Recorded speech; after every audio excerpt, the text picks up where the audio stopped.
Gray mirror number 2A. Positive causes are vain and unaccountable. Kant doesn't need you to support the regime. By Curtis Yarvin, July 3rd, 2020. Narrated by an artificial intelligence based on the voice of Orson Welles. Produced by Parker Banks at pbanks.net and youtube.com/pbanks. In this fragment of Chapter 2, we'll explain why positive causes that become popular tend to be unaccountable, not selected for plausibility, vain, selected for creating a sense of power and importance, and sycophantic, reinforcing the regime. If all this is true, supporting an arbitrary popular cause is not a Kantian imperative.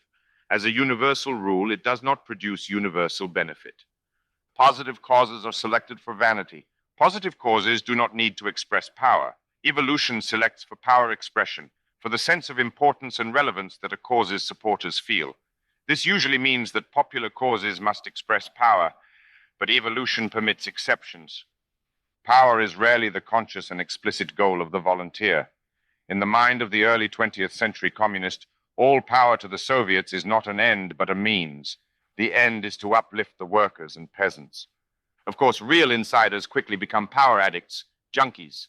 These sick and sad human beings grow supernaturally attuned to Orwell's subtle intoxication of power. They can smell that shit 3 stories up across the street, and every other junkie is a dealer too. But the drug economy cannot exist except in the shade of the much larger army of casual, mostly functional users. And so for the regime and its casual, quite sincere supporters, these customers actually count.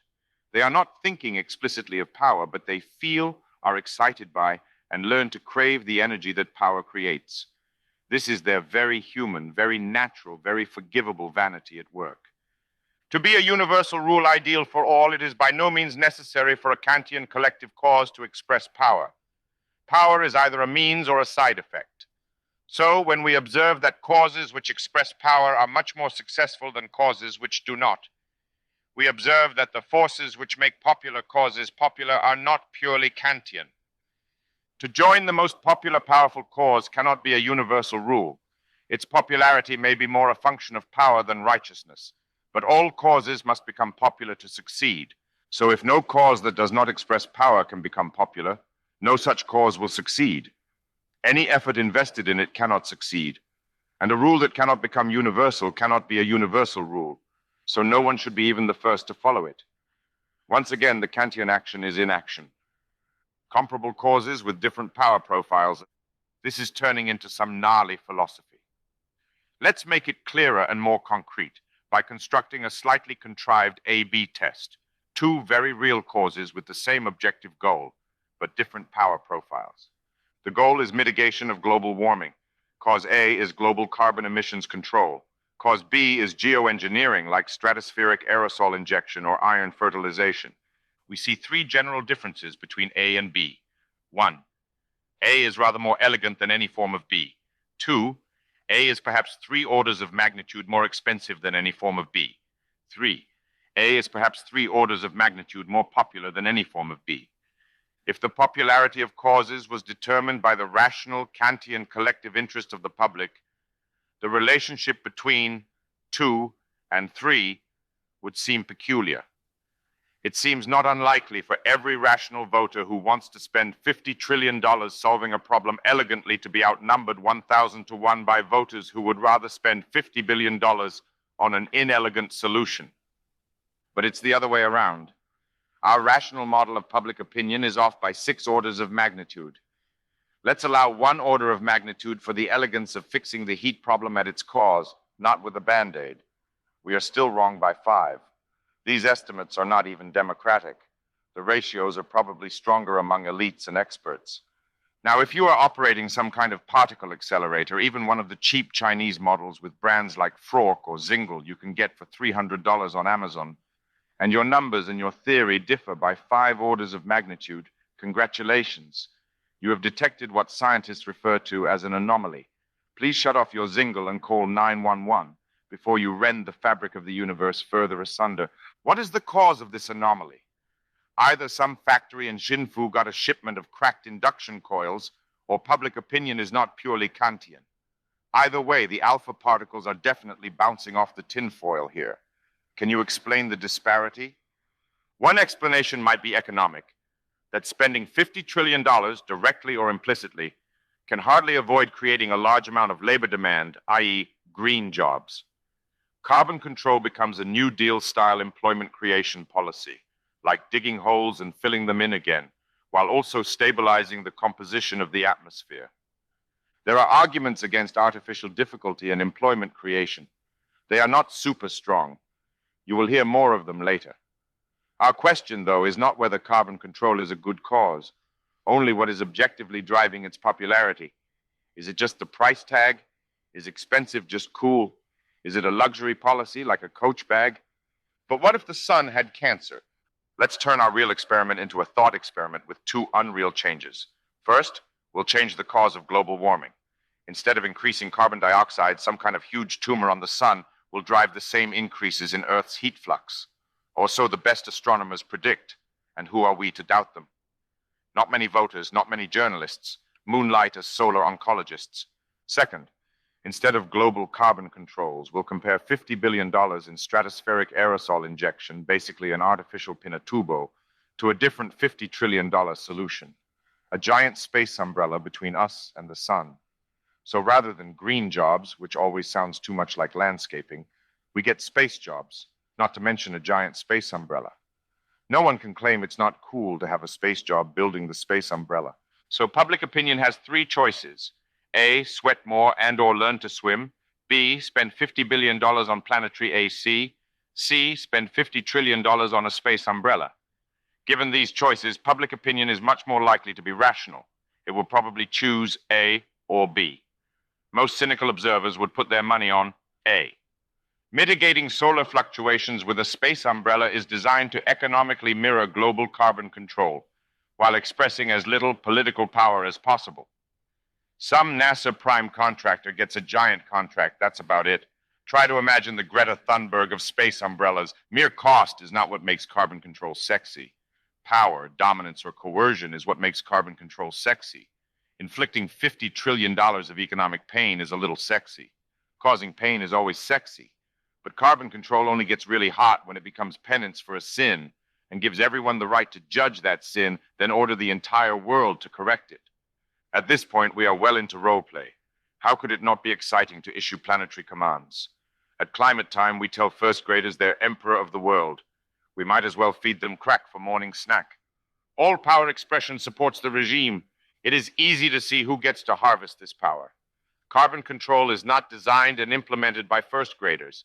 Everyone may feel that right to judge. Everyone who believes in the policy feels important. Only the actual regime executes the policy. So only the actual regime is important. Obviously, when you say we should emit less carbon, what you objectively mean is that you support power in forcing everyone to emit less carbon. When you ponder your action and find it good, you focus on the emit less carbon part. While emitting less carbon might or might not be good, for various meanings of the word good, the other part of the sentence is, you support power. Power doesn't really care why you support it. It's always happy to find a compelling new reason. All the better if the reason is not just compelling, but also actually good. But that's a rare combination, and it's not in infinite supply. Submission is always beautiful. In this lovely act of dominion and homage, we see a power exchange. Serving power makes you feel powerful. In serving, you rule. As the regime acts, you feel yourself act through it. Your vanity is stroked. You matter. For a moment, you feel like anything but what you are, which is a suka. But beautiful or not much here looks Kantian. By the comparable unpopularity of comparable solutions which express negligible power, we can guess that if carbon control expressed less power, this cause too would be less popular. Perhaps most people would never know that our atmosphere has carbon buildup. Perhaps they would have heard of it only as a scientific curiosity. Perhaps it might have been marketed as a good thing. Higher agricultural yields, better weather up north, insurance against the next ice age. No one likes to hear that their extended reality is contingent, that even if they know the sky is blue, and it is in fact blue, they could have as easily been raised and taught to believe the sky is green, gray, or mauve. Of course, the sky sometimes looks blue. That's a well-known optical illusion. Or it's caused by ozone pollution in the stratosphere. Or it's just a debunked conspiracy theory. This example is exaggerated slightly. But just as the swimmers who drown are often the strongest, the most intelligent and skeptical audience is often the easiest to own. We often see the mentality of the Mensa victim, who goes to a magic show knowing his eyes are too smart for some low IQ yokel to fool, then spends the rest of his life believing in psychic powers. And please remember, this was a thought experiment. The point of the experiment is to illustrate the selective forces that determine the popularity of a cause. Don't get distracted by space umbrellas and solar flux. We have learned nothing about climate. We have learned something about why ideas succeed and fail in the modern world. Positive causes are not selected for competence. Accountability is the sum of all forces which constrain the objective effects of collective action to match its subjective intent. When you support a collective cause which is not accountable, you are not acting in a Kantian way, since you have no clue what you are actually doing. It is usually a bad idea, individually or collectively, to take actions with unpredictable results. Subjective intent always comes with a subjective prediction. Without looking at the actual structure of the organizations making the prediction in the next chapter, or their past track record, which would be history, not philosophy, how can we tell that a prediction is unreliable or unaccountable? A symptom of systematic unaccountability is the presence of inherently unaccountable theories of collective action. No Kantian agent should bet on an unaccountable plan, one that has not been tested for competence in achieving its ultimate objective. If a strategy logically cannot be tested, we know it has not been tested. Suppose our proximate action is X, our intended outcome is Y. If the theory that X causes Y is unfalsifiable, this theory of action is inherently unaccountable. We should stop thinking that we are doing a Y just because we keep doing more and more X. One way to construct an unfalsifiable theory of causality is to make the causal chain between X and Y unfalsifiably long. If you claim to be playing 7-dimensional chess and the whole game goes awry, you can blame some accident in the 5th dimension. Your theory of action is so intricate that no outcome can disprove it, so it cannot be held accountable. An imaginary unfalsifiable cause. This is a little abstract. Let's construct a thought experiment, a slightly more realistic chimp with an AK-47. Meet the Sweet Milk Party. The mission of the SMP is to bring back the sweet, grassy taste of spring milk. Unfortunately, for the last 3 years, the milk in our Pleasant Valley has been coming out of the cow sour. While we are peaceful, simple, and patient country folks, our patience has its limits, especially our patience with the lying press. They will never give you the truth about the sour milk crisis. Only the Sweet Milk Party is brave enough to tell it like it is. The problem, witchcraft. The solution, the river. The Sweet Milk Party has one simple platform. Until those witches stop hexing our cows, we'll drown a witch a week. They'll get the message after a few. And if that's not enough, we'll figure something out. If you support this utterly psychopathic movement, the SMP, your ultimate intent, Y, is to make our milk sweet again. Your proximate action, X, is to drown old women. Think about how hard reality has to work to disprove this sick delusion and beat these peasant psychos by reasoning them to death with science.